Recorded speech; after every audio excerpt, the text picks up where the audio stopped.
मेरा बच्चा 12 जी। साल का है और वो मेंटली रिटार्डेशन है। अब मैं जब उसको हॉस्पिटल को लेकर जाती हूँ तो उसके ट्रीटमेंट के लिए सुबह की फजर की नमाज पढ़कर निकलती हूँ। मैं आए तक शाम इशा की अज़ान भी हो जाती है हॉस्पिटल से आने तक, और बीच के दरमियान में मैं नमाज भी नहीं पढ़ सकती और आके फुल थक जाती हूँ और मुझे नमाज पढ़ने में दिल भी नहीं लगता। इतना थक जाती हूँ। क्या दूसरे दिन उसकी क़ज़ा कर सकती हूँ मैं? देखिए बहन, आप हॉस्पिटल जाती हैं फजर पढ़ के, आप कोशिश कीजिए कि कोई ऐसी शक्ल बन जाए कि वहाँ पर आप कहीं पे नमाज पढ़ लें, कोई ऐसी शक्ल बन जाए।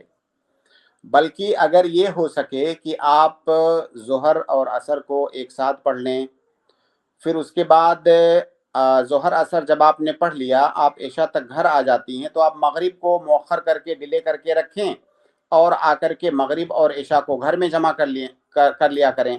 तो इस तरह से आपके लिए सिर्फ ज़ोहर और असर का मसला है। तो ज़ोहर और असर की नमाज पढ़ने में थोड़ी आपको परेशानी है, तो आप कोशिश कीजिए कि कुछ टाइम निकाल करके कोई ऐसा आस-पास में कहीं पर या हॉस्पिटल ही में किसी कमरे में जहाँ पर आपको तन्हाई मिल सके, जहाँ पर पर्दे के साथ आप नमाज पढ़ें, तो कोशिश करें कि आप टाइम से नमाज पढ़ लिया करें।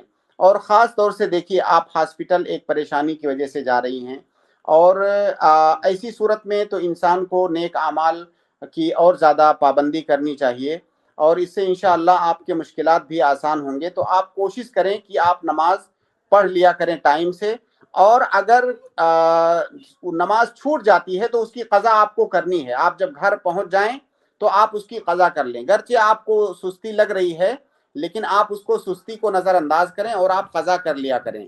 लेकिन बेहतर तो यही है कि आप जो है टाइम से नमाज पढ़ें और कोई तरीका आप ढूंढें कि आप टाइम से ज़ोहर और असर को जमा कर लिया करें, या तो ज़ोहर के टाइम में या तो असर के टाइम में, फिर घर आकर के मगरिब और इशा पढ़ लिया करें। जी जैसा। जी शेख, ऐसा होता है, अगर मैं बच्चे को एडमिट करना पड़ा तो उसको मुर्गे की बीमारी आती है, उसको एडमिट करना पड़ता है। वो आईसीयू रूम में ऐसा है कि हम सो नहीं पाते। उसको आईवी जब लगाते हैं तो वो खींच-खींच के निकाल देता है बच्चा। तो हम उसको पकड़ के रखना पड़ता है और दूसरों को किसी को भी एंट्री नहीं देते वो हॉस्पिटल में अंदर। मैं ही रहना पड़ता है, माँ ही रहना पड़ता है। कभी 2 रोज़ हो जाता है, कभी 3 रोज़ हो जाता है, हम वहीं पे रहना पड़ता है, हम बाहर भी नहीं आ सकते और बच्चे को भी छोड़ के नहीं आ सकते। ऐसी हालत हो जाती है तो हमें 2 रोज़ की 3 रोज़ की वक़्त की नमाज़ भी नहीं मिलती हमको पढ़ने के वास्ते। ऐसे परेशानी हो जाती है, तो हम क्या करें? इसका हल कैसा निकालें परेशानी तो है? क्या क्या ये सूरत हाल, मतलब इतनी देर तक आपको पकड़ के रखना पड़ता है उस बच्चे को? बीच में कोई भी हाँ, ऐसा वक्त आपको नहीं मिलता? नहीं, मुसलसल नहीं वो पकड़ के रखना होता है? हाँ, हाँ, हाँ, वो नींद में भी क्या करता है, खींच के आईवी निकाल देता है, नींद में भी निकाल देता है, तो डॉक्टर बोलते हैं हाथ पकड़ के ही रहना पड़ता है करको। नींद भी नहीं कर पाते हम, नींद भी नहीं कर पाते, ऐसा हाथ ही पकड़ के रहना पड़ता है। ऐसी हालत हो जाती है। बहन, आप जो है 2-4 मिनट का अगर टाइम निकाल लें, 2-4 मिनट का किसी नर्स वगैरह के हवाले करके देखिए, नमाज किसी भी सूरत में जब तक इंसान की अक्ल काम कर रही है, नमाज को उसके वक्त से मौखर करना ये जायज़ नहीं है, इतना मौखर करना कि उसका वक्त निकल जाए। बल्कि मैं आपको बताऊं, अगर कोई इंसान नापाकी की हालत में है और पाकी हासिल करने की कोई सूरत उसके पास नहीं है, तो नापाकी की हालत में भी उसको नमाज पढ़ना है, अगर पाक होने की कोई सूरत नहीं है। कोई इंसान सफर कर रहा है, खड़े खड़े सफर कर रहा है, अगर उसे बैठने की, रुकू करने की, बैठने की गुंजाइश नहीं है, तो उसको खड़े खड़े ही नमाज पढ़ना है।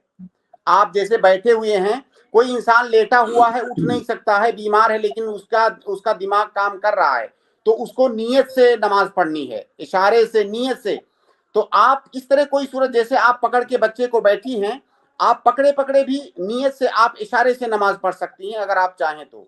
और मेरी नसीहत आपको ये होगी कि आप उस सूरत में बच्चे को अगर आप पकड़ के बैठी हैं, आप इशारे से नमाज पढ़ें। बच्चा हरकत करने लगे तो आप भी उसके साथ हरकत कर लीजिए, कोई मसला नहीं है, लेकिन आप नमाज पढ़ लीजिए, वहीं कुर्सी पर बैठे बैठे इशारे से आप नमाज पढ़ लीजिए।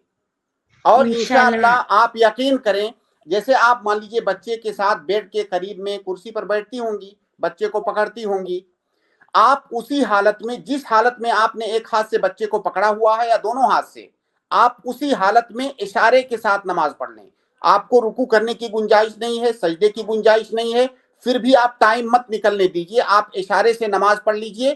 اشارہ بھی زیادہ نہیں کر سکتی ہیں تو آپ نیت سے نماز پڑھ لیجیے, آپ کی نماز ہو جائے گی کیونکہ آپ معذور ہیں. لیکن آپ یہ یاد رکھیں کہ اس پر بہت بڑا آپ کو اجر ملے گا اور انشاءاللہ آپ کی مشکلات بھی آسان ہوں گی.